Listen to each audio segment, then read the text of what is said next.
नमस्कार। जो चीज़ जितनी पुरानी होती है उसकी चमक और बढ़ती है, लेकिन देश की सबसे पुरानी पार्टी होने का दावा करने वाली कांग्रेस चमकने की बजाय बिखर रही है। अभी हाल ही में गुलाम नबी आज़ाद कांग्रेस से आज़ाद हो गए हैं। इसके पहले सिंधिया, अमरिंदर सिंह, जितिन प्रसाद, कई ऐसे नेता हैं जो कांग्रेस का साथ छोड़ चुके हैं। तो आज इस मुद्दे पर चर्चा करने के लिए हमारे साथ हैं वरिष्ठ पत्रकार विचित्रमणि राठौर जी। सर, स्वागत है आपका।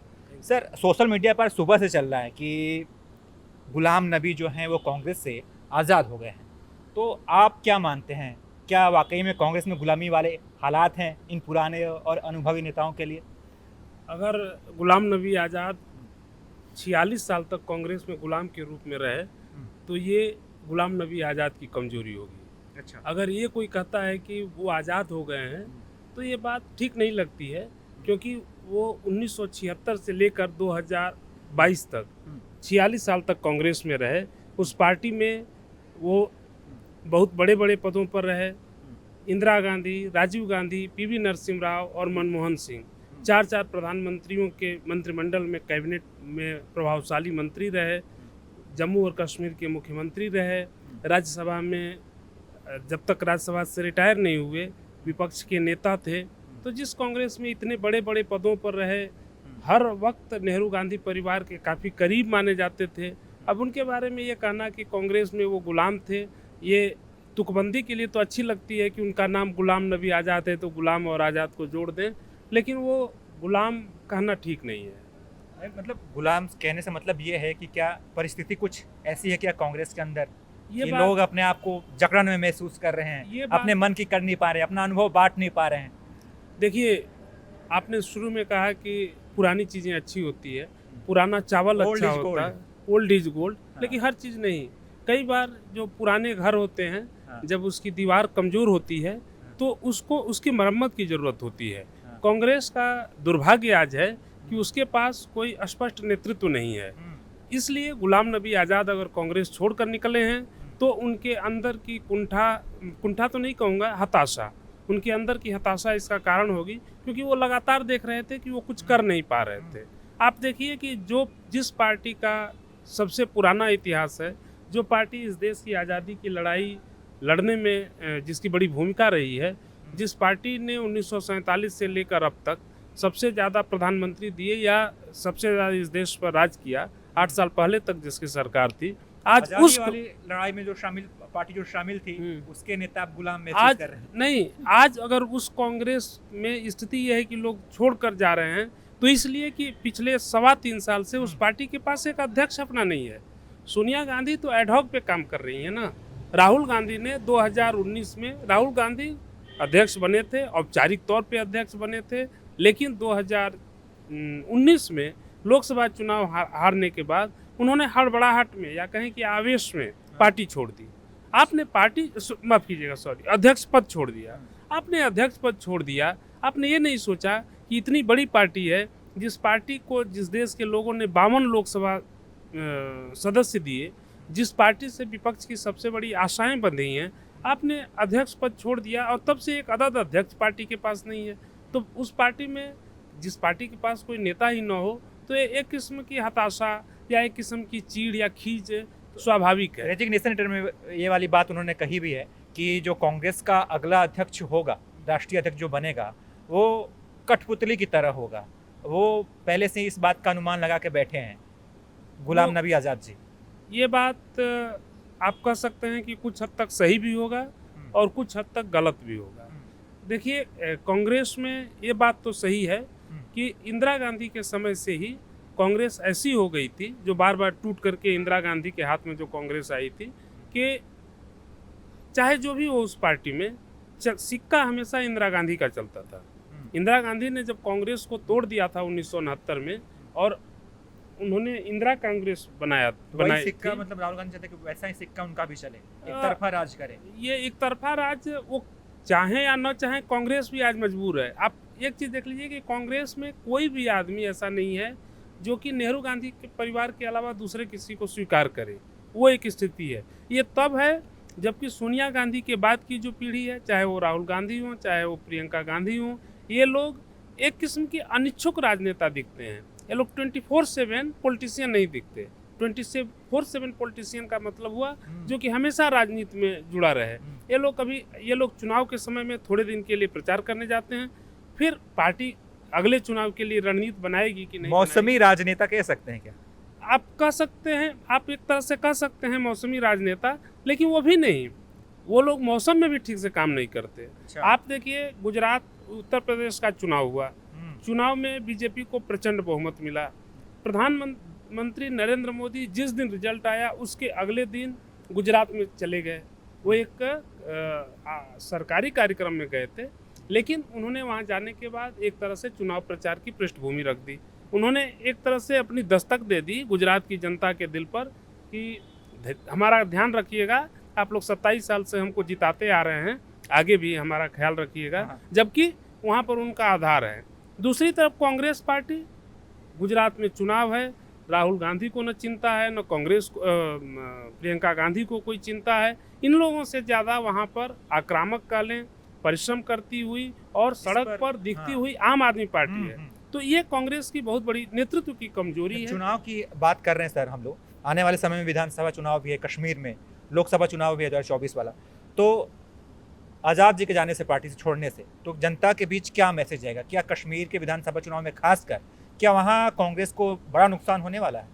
देखिए, अगर परसेप्शन की बात करें तो नुकसान है, अगर जनाधार की बात करें तो कोई नुकसान नहीं है।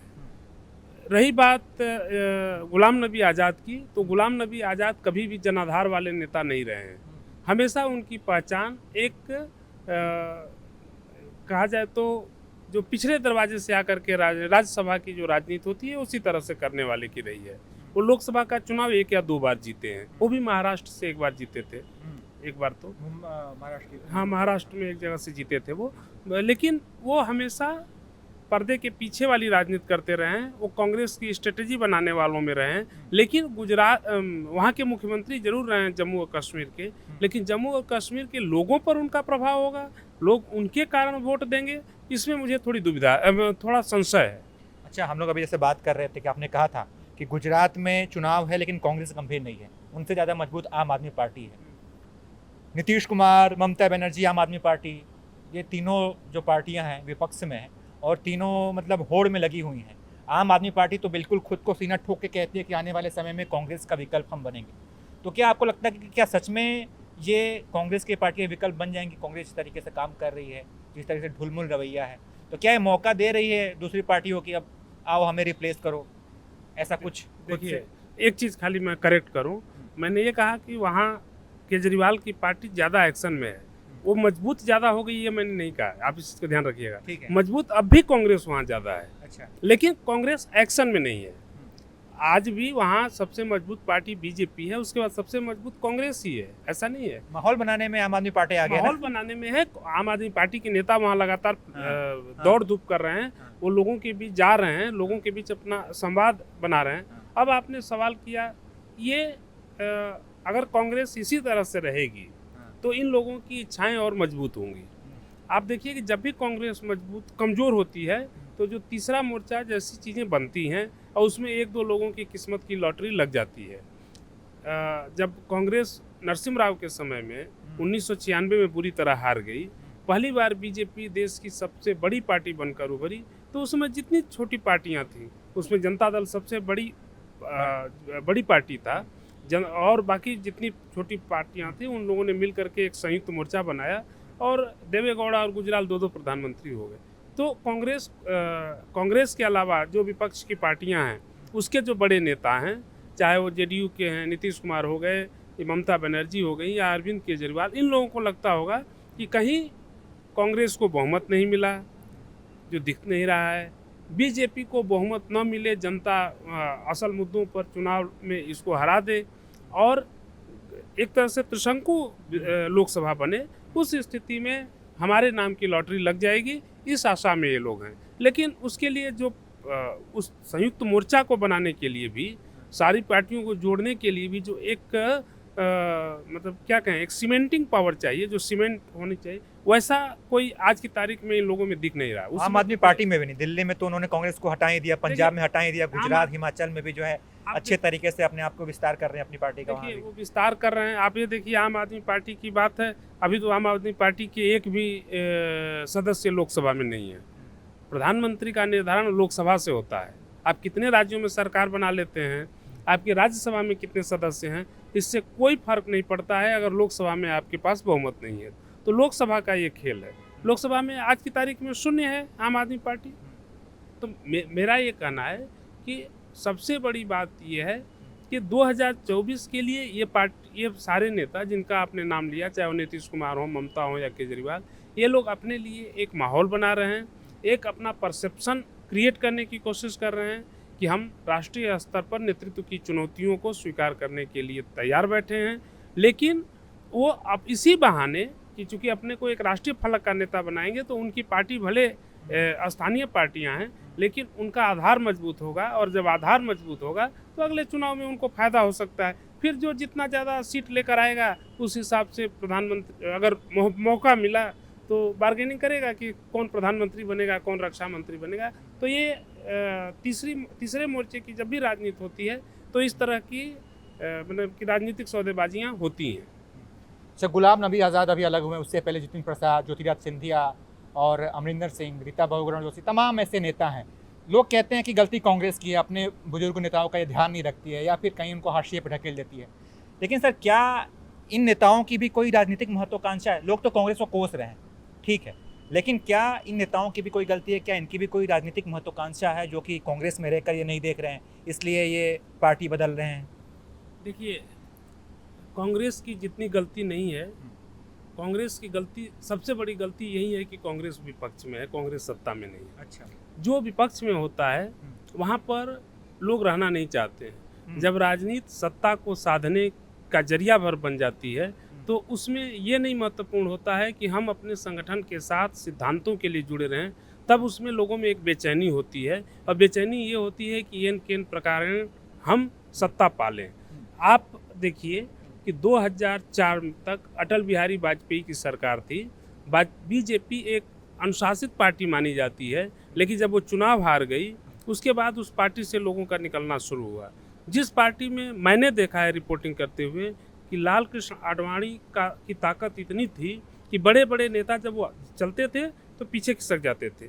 उस आडवाणी के सामने 2005 में उमा भारती लगभग मतलब लानत मलानत करते हुए उनकी और दूसरे तमाम नेताओं को छोड़कर चली गई थी। उनको कोई फर्क नहीं पड़ा। ये देखिए, आज वो हाशिए पर हैं, आज उनके पास कोई पद नहीं है, आज उनके पास कोई काम नहीं है, वो एक तरह से बेरोजगार हैं, लेकिन एक चूं तक नहीं कर पाते, क्योंकि जो पावर में होता है उसके खिलाफ लोग ज़्यादा नहीं बोलते हैं।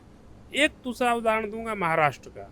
2019 में जब महाअघाड़ी की सरकार बन गई, शिवसेना को शरद पवार ने अपने साथ मिला लिया कांग्रेस के साथ, तो जो उससे पहले बीजेपी वहाँ पर सबसे ताकतवर दिखती थी, उसमें एकनाथ खड़से जैसे नेता पार्टी छोड़ दिए।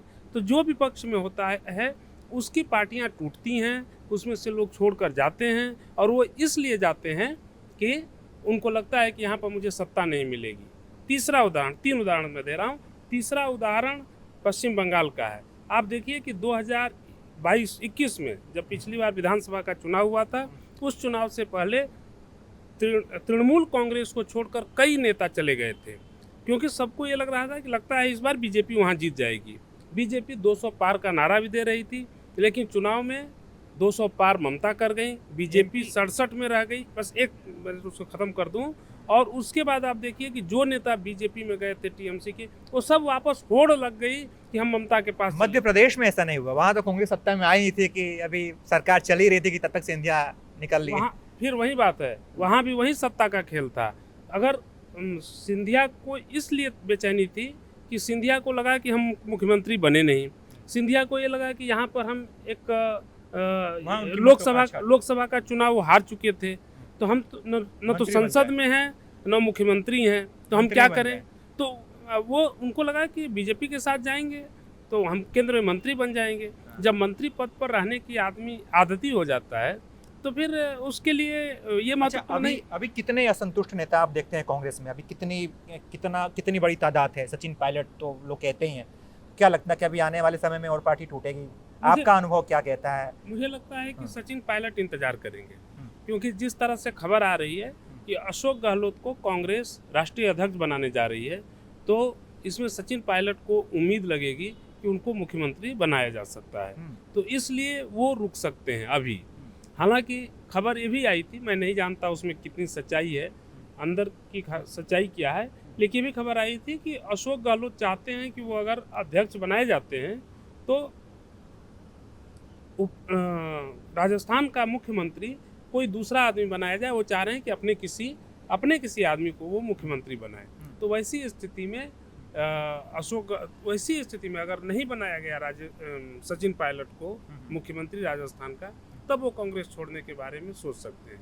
रही बात ये कि कौन कौन जा सकता है, तो कौन जाएगा नहीं जाएगा ये तो मैं नहीं कह सकता, क्योंकि ये तो वो लोग जानेंगे। हाँ। कुछ लोग नाराज जरूर चल रहे हैं, उसमें आनंद शर्मा हैं, मनीष तिवारी हैं। अब ये लोग आगे क्या फैसला करेंगे ये पता चलेगा। संदीप दीक्षित, शीला दीक्षित के पुत्र, जो पहले काफ़ी करीबी होते थे। तो आप अगर पावर में हो तो कोई आपसे दूर नहीं जाता है।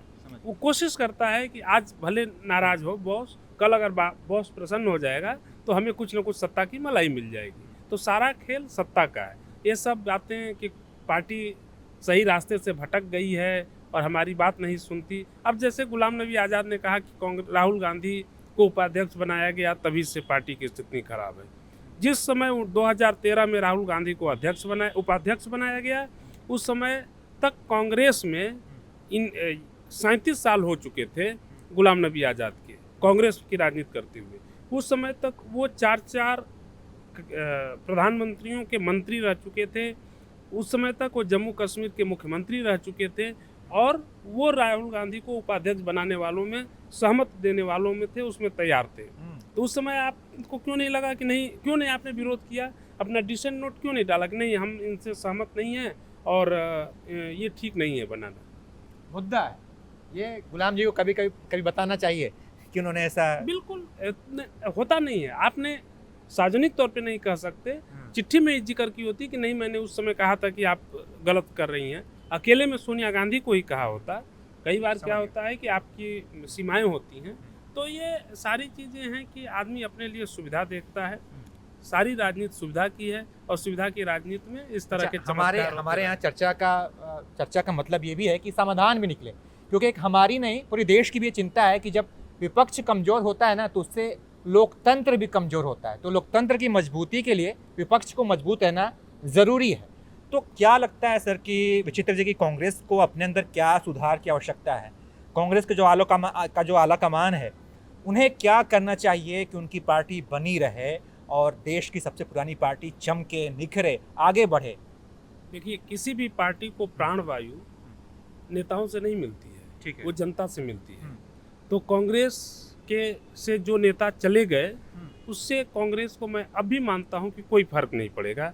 अगर कांग्रेस नीतियों में, कार्यक्रमों में, सिद्धांतों में विश्वास करेगी, और कांग्रेस के जो आला नेता हैं, जो नेहरू गांधी परिवार के लोग हैं, क्योंकि कांग्रेस के नेतृत्व का मतलब वही है, वो अध्यक्ष पद पर रहें या न रहें, वो दिल्ली के अपने राजमहल से निकलकर अगर सड़कों पर, गलियों में, खेतों में, खलिहानों में लोगों के बीच जाएं, उनके लिए कार्यक्रम बनाएं और ज़मीन पर जाकर के लोगों से जुड़ें, तो शायद वो कुछ कर सकेंगे। नहीं तो कांग्रेस दिन पर दिन और बेहाल होती जाएगी।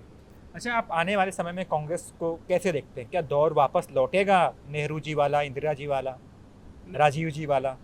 देखिए, मैं नहीं जानता, क्योंकि इस तरह की अटकलबाजी तो मैं नहीं करूँगा। कोई मैं भविष्यवक्ता तो हूँ नहीं, मैं एक पत्रकार हूँ। राजनीतिक अनुभव क्या कहता है, राजनीतिक पत्रकारिता का अनुभव? इसी रास्ते पर चलती रहे और कांग्रेस के नेता एक तरह से एक झक्की राजनीति करेंगे कि आज मन किया तो कुछ और स्टैंड लेंगे, कल मन करेगा तो कुछ और लेंगे, अचानक दिल्ली देश में रहेंगे, अचानक ऐन मौके पर विदेश चले जाएंगे, तब कांग्रेस की दुर्गति ही होगी और कांग्रेस इस देश में विपक्षी राजनीति के साथ एक किस्म का धोखा करेगी। शुक्रिया विचित्र जी बात करने के लिए।